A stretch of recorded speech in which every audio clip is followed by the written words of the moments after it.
KTM believes that no adventure bike can compete with its 1290 Super Adventure R. You only need to know this because it explains why I'm chasing 8-time New Zealand Enduro champ and 2010 Red Bull Romaniacs winner Chris Birch across the Peruvian desert at 75 miles per hour. Up sand dunes, across wind-blown whoops, miles from anything or anyone. Hold for the Peruvian natives that know this land like the back of their hand. If you wholeheartedly believe that you've built the best travel enduro bike to ever hit showroom floors, then you better be ready to prove it. KTM is, fortunately for me, a complete stranger to this terrain. The 1290 Super Adventure R is everything the boys in orange suggest it will be, something between an extension of the 1290 Super Adventure and an evolution of their 1190 Adventure R. KTM will compare it to the latter of those bikes, though the rest of us will probably see it more as a 1290 with extra off-road focus. Engine specifications do a good job of identifying the bloodline. This bike using the same Super Ducard-derived LC8 power plant as the 1290 Super Adventure, with larger yet lighter pistons than the 1190. It gets the same 1290 Super ADV crankshaft with added flywheel mass for smoother, more controllable bottom-end performance, and camshafts with mellower profiles for more torque and less top-end horsepower. The difference is that, for emissions reasons, KTM has updated the cylinder heads with the same resonator chamber affixed to 2017 Super Duke R and the 690 Duke head before that, which helps improve overall smoothness and fuel efficiency. Power output is a claimed 160 horsepower at 8,750 revolutions per minute, and 103 pound-feet of torque at 6,750 revolutions per minute, the same as the 1290 Super Adventure. There's no shortage of power, plain and simple. Geometry has stayed mostly the same between all of KTM's big adventure models, with small variances in wheelbase and trail on the more street-oriented versions. And that's mostly the case here, KTM having stuck to the same wheelbase and rake as the 1190 Adventure R, 62.6 inches 26 degrees, respectively, but also given this bike a little less trail, 4.8 inches versus a claimed 5.1 inches. The tapered steering head bearings on the older bike would allow for too much free play if under-tightened, but contribute to heavy steering if over-tightened, so easier to set up ball bearings are used here. KTM also increased spring rates over the 1190, and outfitted the bike with a WP-built, progressive damping system PDS shock that's intended to act like two shocks in one, sans linkage. This is important because a non-linkage PDS shock, which KTM uses for its enduro models, but not motocross bikes, is a low-maintenance option that eliminates grease-hungry pivots or bearings. It also enables for more ground clearance. A linkage is usually the bike's low point, which is beneficial when, oh I don't know, you're clambering over a rock pile in the middle of the Peruvian desert, without much idea as to where you are. Opposite the more street-oriented Super Adventure models, technically, you won't actually be able to buy the equally new 1290 Super Adventure S in the States. The R jettisoned semi-automatic suspension for manually adjustable bits that are easier to fine-tune in the wide variety of off-road riding you'll do. This is not to be confused, of course, for a transition away from electronic rider aids. And in many ways, the SAR is just as advanced as its track-loving Super Duke R brethren. What does that mean as it relates to rider aids? Well, in a nutshell, it means multiple riding modes, 4 total, including a 100 horsepower off-road mode, lean angle sensitive traction control, cornering abs, cruise control, and KTM's race on transponder key. Cruise control and a tire pressure monitoring system are standard, though you'll have to upgrade to KTM's optional travel pack, price TBD, to gain access to KTM's hill hold control, KTM My Ride, kickshifter, and motor slip regulation system, which was first introduced on the 2017 Super Duke R and is something like a corner entry traction control system that prevents the rear tire from skidding by opening the throttle butterflies as recurred.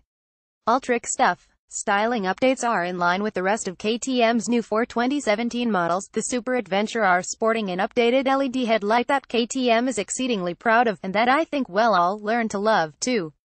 Cornering lights are standard, as are the illuminated switches that work on an angle adjustable and absolutely gorgeous plus well-light out 6.5-inch TFT display with special coating for zero glare. Smaller revisions include intake ducts that are intended to help keep dirt from getting to the engine. An optional second filter accessory goes a step further, a cell phone storage compartment behind the headlight, and windshield that can be manually adjusted with one hand, on the fly. Because it's an R, and R means you better at least consider riding it off-road, this Super Adventure also gets steel crash guards, TKC 80 tires on spoke 2,118-inch wheels, a single seat, and orange frame. Foot pegs and handlebar are adjustable between two positions. Before heading off into the desert, I asked Birch if he had any advice for riding a motorcycle as burly as the 1290 Adventure R off-road, to which he replied, rather directly, with, "Stop talking about how heavy it is."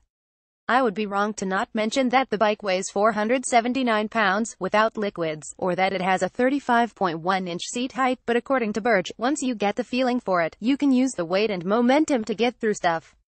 So rather than thinking about how it's big and heavy, just think of it as a cool bike. Get that out of your head and enjoy your bike rather than worrying about it.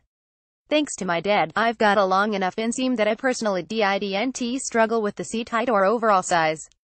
The 1290 is a tall motorcycle, yes, but it's also very comfortable and carries its weight well enough that there's no problem balancing it at a stop. If you've spent any amount of time on a big motorcycle before, you'll be just fine on this 1290. Even if you haven't, probably. Street riding was limited, but on pavement the bike felt just as friendly as the Adventure R that came before it, with smooth fueling and all the power you could need to get by slower traffic. Wind blasts get cut up pretty nicely by the short screen. The trade-off is not hitting it with your helmet when manhandling the bike off-road, and the cruise control works fine. I remember the Ducati Multistrada Enduro's adjustable screen being a bit easier to reposition than the KTM's, but this screen is also easier to adjust than the BMW GS's while rolling down the road. Meanwhile, the seat strikes what feels like a nice middle ground between those two bikes, not too firm Ducati, and not too soft BMW. I'm breezing past these notes because, honestly, the Super Adventure R is more about covering yourself in mud, dirt, and sand, which is why KTM almost immediately led us into the Paracas Nature Preserve, where we'd mosey through small fishing villages, rip across dry lake beds, and work our way across 200-foot-tall cliffs overlooking portions of the Pacific Ocean that look so foreign, they might as well have been a world away from home. This is adventuring. This is also where the Super Adventure R feels at home.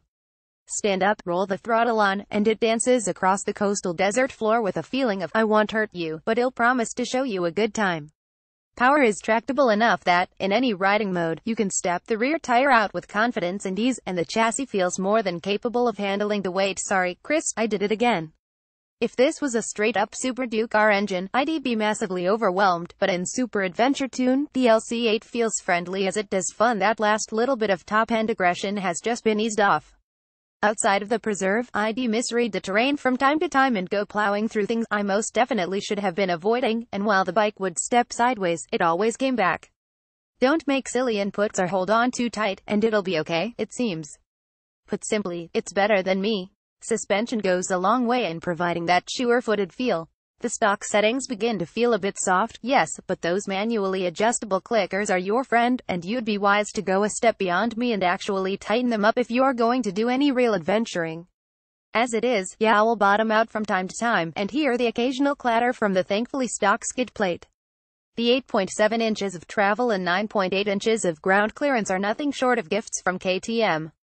Use them. I believe pretty strongly that you couldn't have 180 horsepower sport bikes if it weren't for today's electronic rider aid systems, and for the same reason, don't imagine you could have 160 horsepower adventure bikes if it weren't for a solid understanding of how to harness all that power through a bulletproof electronics package. Fortunately, the 1290 Super Adventure R has that, and while eight always rely on the traction control system, Deep Sand and TC don't necessarily get along. Having those systems makes the Super Adventure R seem less intimidating and more manageable. This really and truly isn't the raw, unruly beast that you'd expect it to be off-road, and I think a lot of that is owed to KTM's understanding of how to keep everything in check through electronic programming, without completely bringing the fun to a halt. That's important, because at the end of the day, adventuring is about having fun. It's about not having to turn around as you come face with a 4-story tall sand dune, but saying screw it, clicking down a gear, and maybe only getting stuck when you get 3/4 of the way up and hit a soft patch. Don't ask me how I know, because I'm not much for throwing my riding friends under the bus. The 1290 Super Adventure R is a lot of motorcycle, yes, but it's a lot of very capable motorcycle, and just as willing to go off the beaten path as you are. The bike is probably not for everyone, and the majority of those who do buy it might not even plan on using it to its full potential. But it's nice knowing that the potential is there. Peruvian desert at 75 miles per hour or not, I find it hard to believe. You wouldn't be surprised by what this bike is capable of. Get out there and try it, I dare you.